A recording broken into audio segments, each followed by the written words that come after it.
সোণাজুৰি, ৰূপাজুৰি আৰু হীৰাজুৰি তিনিওখন গাঁৱৰে ঘাই বায়ন ভীমকান্ত দাইটিৰে পৰা ধৰি দেহাই টানিব পৰা বয়সস্থ সকললৈকে বুলি সকলো হুঁচৰিত যাবলৈ ওলাল।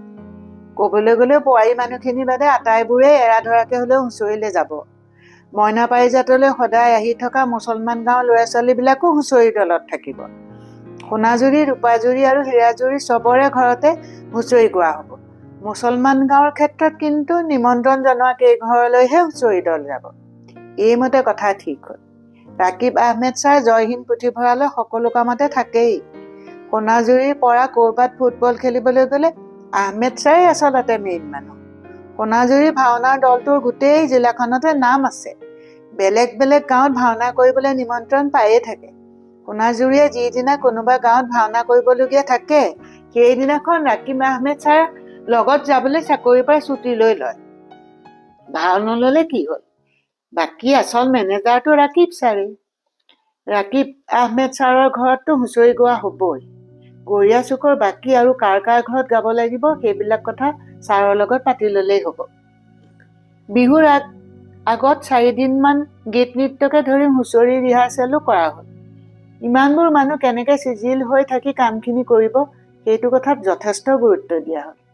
আৰু যিহেতু হুঁচৰি যোৰা পুথিভঁৰালৰ ফালৰ পৰা আয়োজন কৰা হৈছে, সেয়েহে বিহুৰ নামত যাতে বেয়া কথা থকা নাম কোনেও নেগায় সেই বিষয়টো সুৰুজ প্ৰভাই সকীয়াই দিলত বিৰিঞ্চি আকৌ ঘপকে ক'লেই নহয় বোলে, কেলে বেয়া নাম ওলালে খেমিবা সদৌৱে বতৰৰ গীতকে বুলি গাই দিলেই নহয়। তেতিয়া ভীমকান্ত বায়নেহে বোলে, ৰচোন কিনো টেপ টেপাই থাক, আমি শুনাত গোসানীয়ে কওঁতে ঠিকেই কৈছে।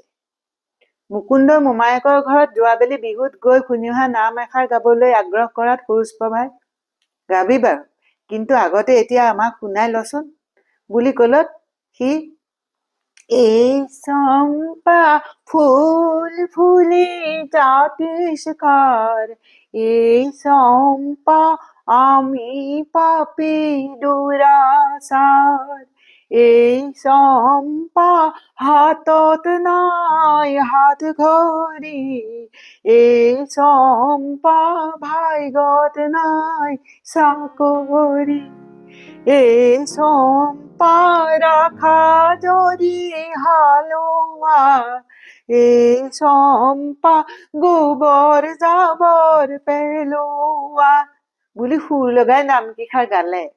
সুৰুজ প্ৰভাই হ'ব বাৰু কেতিয়াবা লগাবি এইষাৰ বুলি ক'বলৈহে পালে। লগে লগে সি এনেকুৱা আৰু এষাৰ আছে বুলি, আহা বুঢ়া গৰু পোকৰত, আহা খেতি কৰিম পথাৰত গাবলৈ আৰম্ভ কৰি দিয়াত ডাঙৰ মানুহ সকলোৰে হাঁহি উঠিল। তেতিয়া সুৰুজ প্ৰভাই লগত ডাঙৰ মানুহ থাকিবই নহয়, কিবা নাম লগাৰ আগতে তেতিয়াই ডাঙৰ মানুহক সুধি লবি বুলি সিমানতে মুখনি মাৰি থল। ভীমকান্ত বায়েন, মেধি দাইটি, গন্ধেশ্বৰ দাইটি এনেকে বুলি বয়সীয়াল কিজনে হুঁচৰি পদ দিয়াৰ কথাটো ঠিক হ'ল।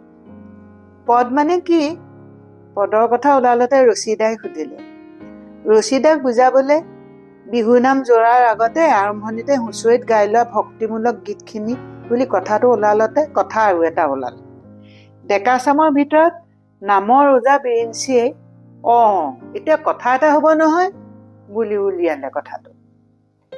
আমি বাৰু কৃষ্ণাই মূৰৰে বকুল ফুল এপাহি নিয়ৰ পাই মুকলি হ'ল ঐ গোবিন্দাই ৰাম বুলি, বা ৰাম কান্দে নাই বিনাই লক্ষ্মণ কান্দে ৰৈ ৰৈ, ঐ বাটতে কান্দে জটায়ু পক্ষী সীতাৰ কথা কৈ কৈ বুলি এনেকে পদবোৰ দিম।